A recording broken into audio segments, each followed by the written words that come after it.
இப்ப மேஷராசி அன்பர்களுக்கு பாத்தீங்கன்னா கிரக அமைவுகளை வைத்து பார்க்கும் பொழுது 3ஆம் இடத்துல குரு பகவான் சஞ்சாரம்.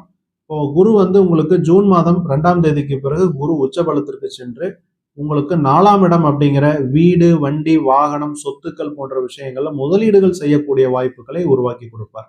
இது வரைக்கும் நீங்க ஏதாவது ஒரு வீடு வாங்கணும் அல்லது ஒரு வாகனம் வாங்கணும்னு நினைச்சிட்டு இருக்கக்கூடிய மேஷராசி மேஷலக்ன நண்பர்களுக்கு எல்லாமே இந்த ஜூன் மாதம் 2ஆம் தேதிக்கு பிறகு நடக்கக்கூடிய குரு பெயர்ச்சி புதிய வீடு கட்ட ஆரம்பிப்பது அல்லது புதிய வீடு வாங்க வாய்ப்புகள், இந்த மாதிரியான சூழ்நிலைகள் எல்லாமே உங்களுக்கு உருவாகும். தொழில் சம்பந்தமான அல்லது உத்தியோகம் சம்பந்தமான சொந்த பிசினஸ் பண்ணிட்டு இருந்தாலும் சரி, அல்லது நீங்க ஒரு கம்பெனியில ஒரு உத்தியோகத்தில் இருந்தாலும் சரி, உங்களுக்கு உங்களுடைய தொழிலில் ஒரு முன்னேற்றம், உத்தியோகத்தில் ஒரு வேலை மாற்றம் அல்லது வேலையில் முன்னேற்றம் அல்லது பதவி உயர்வு, இது ஏதாவது ஒரு வகையில உங்களுக்கு இப்ப நீங்க செஞ்சுட்டு இருக்கிற வேலையிலிருந்து ஒரு கூடுதலான ரெஸ்பான்சிபிலிட்டி வருவதற்கான வாய்ப்பு, ஒரு ப்ரமோஷன் வருவதற்கான வாய்ப்பு, இதெல்லாமே ஜூன் 2ஆம் தேதிக்கு பிறகு மேஷராசி மேஷலக்ன நண்பர்களுக்கு உருவாகும். உங்களுடைய அயன சயன போகஸ்தானத்துக்கும் குருவினுடைய பார்வை வருவது, நீங்க கொஞ்சம் ஃபாரின் டிராவல் போயிட்டு வரக்கூடிய வாய்ப்புகள், அல்லது ஃபாரின் டிராவல் இல்லைன்னா உள்ளூர்லயே நீங்க நீண்ட தூர பயணங்கள், அதுவும் குறிப்பா இந்த வருடத்தின் கடைசி பகுதி, இப்ப அக்டோபர் நவம்பர் காலகட்டங்கள்ல லாங் டிஸ்டன்ஸ் போயிட்டு வரக்கூடிய வாய்ப்புகள் எல்லாமே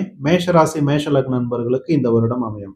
அப்ப நீங்க சுப செலவுகளை நீங்களாகவே முன் வந்து ஏற்படுத்தி கொள்ளும் பொழுது மேஷராசி மேஷலக்ன நண்பர்களுக்கு தேவையில்லாத மருத்துவ செலவுகள் அல்லது தேவையில்லாத விரய செலவுகள் குறையும். திருமணம் சம்பந்தப்பட்ட சுப நிகழ்ச்சிகள் எதிர்பார்த்து காத்திருக்கக்கூடிய மேஷராசி மேஷலக்ன நண்பர்களுக்கு, இளம் வயது மேஷராசி மேஷலக்ன நண்பர்களுக்கு எல்லாம் ஜூன் மாதத்துக்கு முன்பு வரை ஓரளவுக்கு நல்ல சாதகமான அமைப்பு தான். திருமணம் கைகூடி வருதல், திருமணமே நடக்கிறது.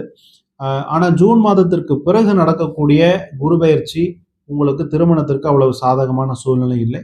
அதனால ஏதாவது பேச்சுவார்த்தை ஆல்ரெடி நடந்துகிட்டு இருக்குன்னா ஜூன் முன்னாலே முகூர்த்தத்தை வைத்துக் கொள்வது நல்லது. அரசு சார்பான துறைகளில் இருக்கக்கூடிய அல்லது அரசாங்க உத்தியோகத்தில் இருக்கக்கூடிய அல்லது கவர்மெண்ட் கான்ட்ராக்ட் இந்த மாதிரி எடுத்து வேலை செய்யக்கூடிய மேஷராசி மேஷலக்ன நண்பர்களாகட்டும், அல்லது அரசியலில் நேரடியாக ஈடுபட்டிருக்கக்கூடிய மேஷராசி மேஷலக்ன நண்பர்களாகட்டும், இவங்களுக்கு எல்லாமே பார்த்தீங்கன்னா இந்த பராபவ வருடத்துல ஒரு பதவி உயர்வு, முன்னேற்றம் அல்லது ஒரு 100 பேர்த்துக்கு முன்னால உங்களுக்கு ஒரு பரிசு பெறக்கூடிய அமைப்பு, இதெல்லாமே இந்த மேஷராசி மேஷலக்ன நண்பர்களுக்கு இந்த வருடம் நிகழ்வதற்கு அதிகபட்ச வாய்ப்புகள்